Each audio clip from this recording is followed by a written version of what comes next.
I don't know if you guys have ever heard maybe your outdoor unit having a humming sound, or your pool heater having a humming sound and it's not producing cold air, or in this case warm water back to the pool. And that humming sound that you're hearing is this capacitor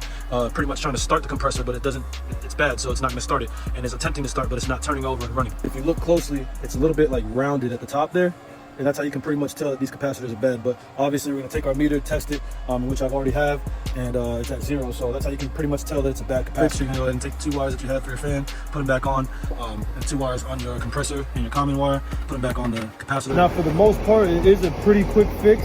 but if you are doing it on your own as a homeowner or even a new technician, make sure that you use your wire snips or your screwdriver, something to short out the capacitor before you touch it, because it does hold charge just like a battery.